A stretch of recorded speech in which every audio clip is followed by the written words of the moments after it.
ፊልሙ የሚጀምረው አንድ የውበት ባለሙያ ወደ ቤቱ ለመመለስ ፕሌን ውስጥ ሆኖ ሲሆን ከጎን በኩል አንድ ወጣት ሴት የተረበሸ ሁኔታ ውስጥ ሆና ቀልቡን ትስበዋለች።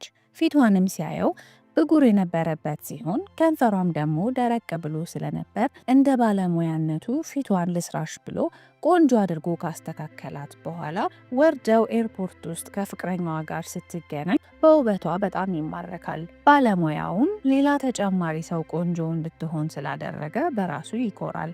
በሌላ በኩል ስዌን የምትባል ዘፋኝ ለመሆን የምትፈልግ ልጅ ከሌሎች ሴቶች ውድድር ላይ ሆነው አወዳዳሪያቸው ፊታቸውን በባለሙያ እንዲሰሩና ከእነሱ በጣም ቆንጆ ሆና የተገኘችው ቦታውን ልታገኝ እንደምትችል ይነግራቸዋል። በኋላ ላይም ኮሪደር ላይ ሆና ፊቷን እያስተካከለች ሳለ ለቀልድ ብሎ ጆዋን ገፍትሯት ፊቷ ሁሉ ይበላሻል።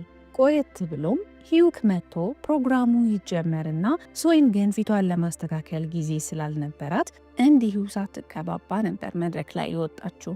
በዚህም ተሸናፊ ይሆናለሁ ብላ አስባ የነበረ ቢሆንም ሂዩክ ከነበሩት ሁሉም ሴቶች በላይ እሷን ይመርጣታል። ሳሎን ውስጥም ፊቷ ለሜካፕ እንደሚመች እየነገራት ፊቷ ከማፈሯ የተነሳ ሲቀላ አትፈሪ ብሏት ሰርቷት ሲጨርስ በጣም አርቴፊሻል የሆነች ስለመሰላትና እንደዚህ ተቀባብታ ስለማታቅ ስለጨነቃት ልታጠበው ትለዋለች። ነገር ግን በራሷ ተማምና አርፋ ዘፈኗን እንድትሰራ ይነግራታል። ቆይታም ለውድድር መድረክ ላይ ሊወጡ ሲሉ ይህንን ያክል መቀባባት ከጥቅሙ ይልቅ ጉዳቱ ነው የሚበልጠው ብላ በራሷ ፍቃድ ታጠፋውና ፕሮግራሙ ላይ ሂዩክ ይህንን ሲያይ በጣም በሽቆ ከመሳቅ ውጪ ምንም ሳይል ይቀራል። በባህሪዋም አስቸጋሪ እንደሆነች ቢያስብም አዘፋፈኗ ግን ይማርከዋል። ዘፈኑ አልቆ ጋዜጠኞች መጥተው እንደ ዳኛ ሀሳቡን ሲጠይቁት የዘፋኛ ሜካፕ ምንም እንዳላማረው አስተያየት ይሰጣል። ሂዩክ ከመድረክ ስትወርድ ተከትላት ሄዶ ለምን እንዳስለቀቀችው ይጠይቃታል። እሷም ልታስከፋው ስላልፈለገች ይቅርታ ጠይቀው ነገር ግን የተፈጥሮ መልኳን መደበቅ እንደማትወድ ትነግረዋለች። ሂዩክ ግን በጣም ተናዶ ስለነበር ሙያዋን ለማበላሸት የሚችለውን ሁሉ እንደሚያደርግ ይዝትባታል።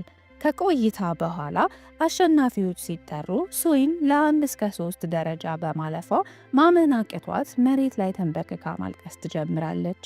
በልጃቸው ማለፍ ደስተኛ የሆኑት ወላጆችም ደስታቸውን ከፍ አድርገው መግለጽ ይጀምራሉ።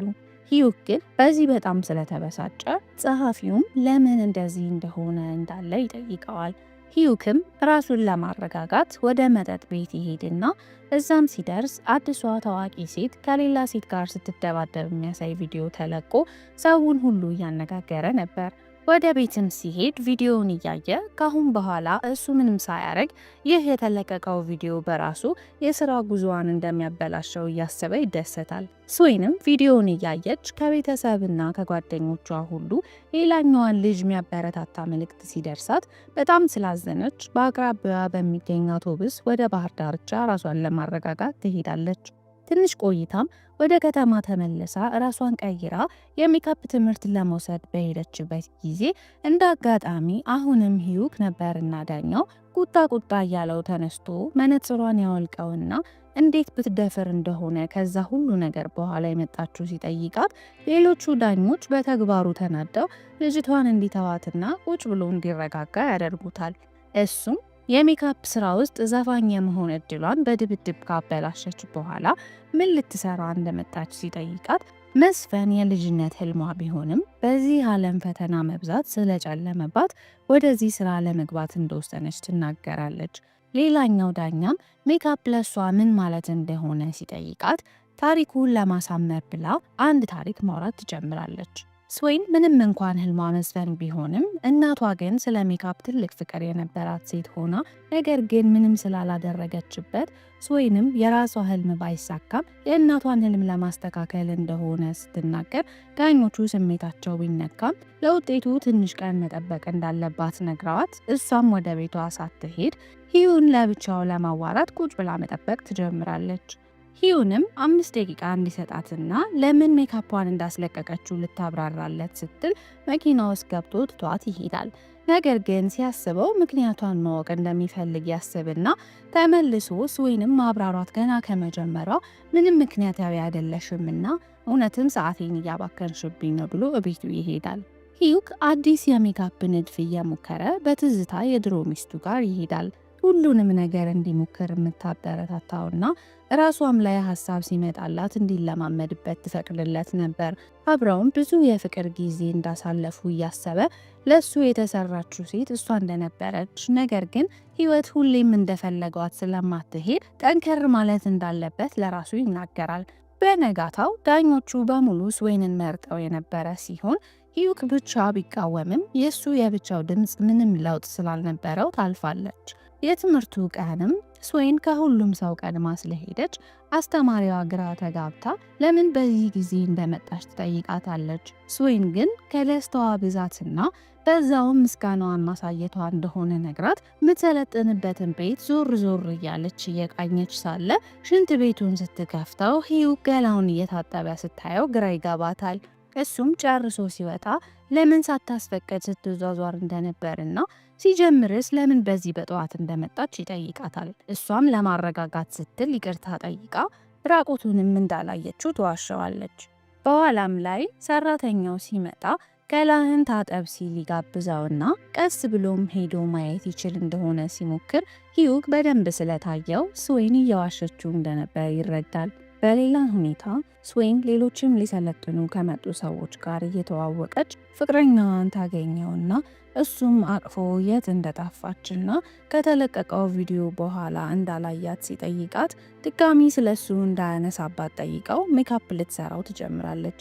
ነገር ግን ስዌን ምንም ስለማታቅ እሱ ደግሞ በተቃራኒው ብዙ ጊዜ ተሰርቶ ስለሚያውቅ ጠቃሚ ምክሮችን ይሰጣታል። ትንሽ ቆይቶም ከዚህ በፊት የምታውቀው ሰውዬ መጥቶ ወደ ዘፈኑ ዓለም እንድትመለስ ይጠይቃታል። ነገር ግን ስዌን ይህንኑ መስራት እንደምትፈልግ ነግራው ከተለያዩ በኋላ ፍቅረኛዋንም አግኝተው ለምን እንደቀዘቀዘችበት ሲጠይቃት ለጊዜው ብቻዋን መሆን ስለምትፈልግ ለትንሽ ጊዜ ሳያወሩ እንዲቆዩ ትነግረዋለች።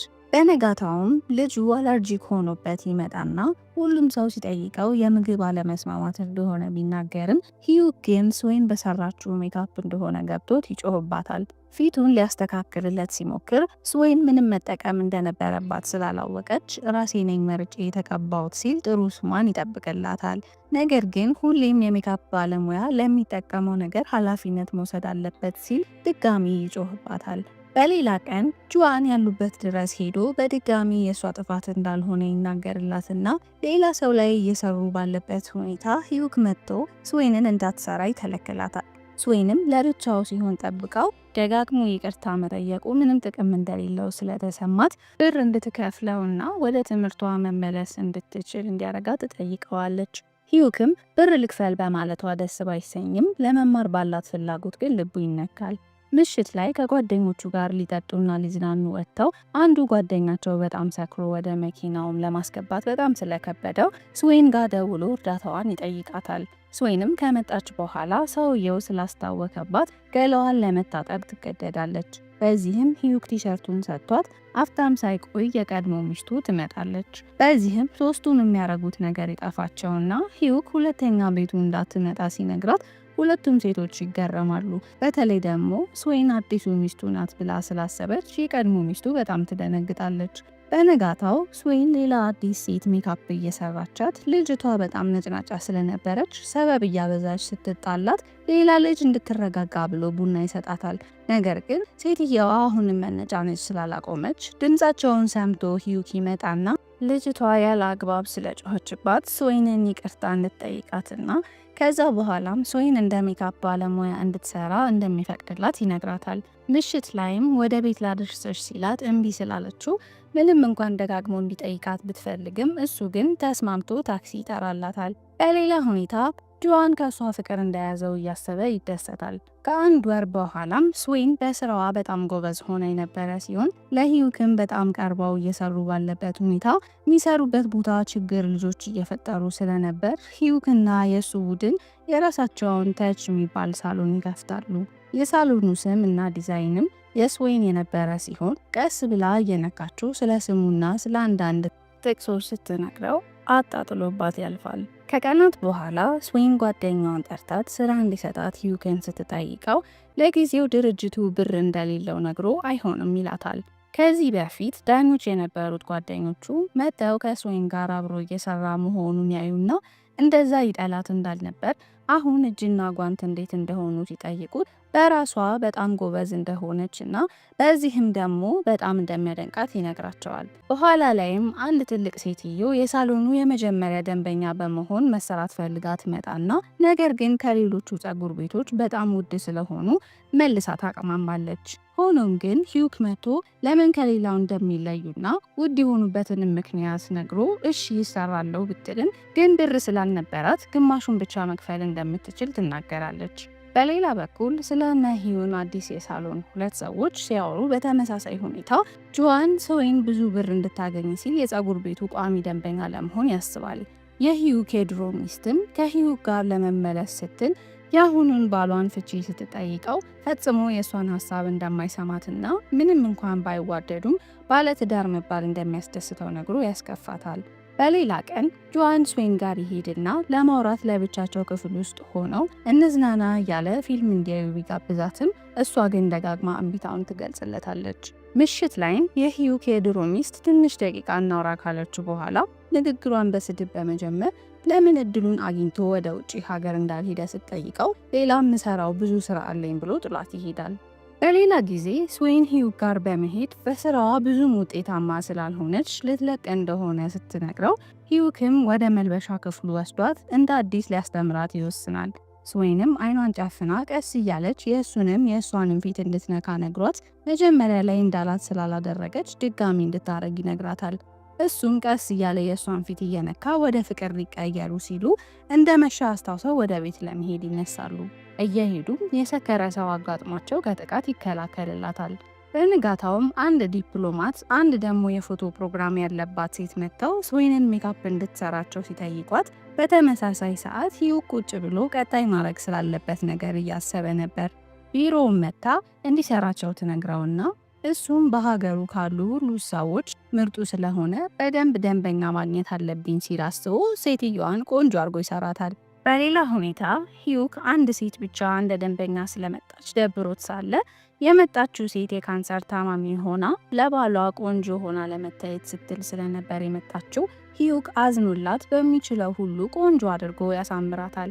በኋላ ላይም ሂዩክ ስብሰባ ጠርቶ እንደዚህ አይነት ትልቅ ሳሎን እንደማያዋጣቸውና አነስተኛ ፀጉር ቤት ቢከፍቱ ግን ብዙ ደንበኛ ሰብስበው በተጨማሪም ሀብታም መሆን እንደሚችሉ ይናገራል።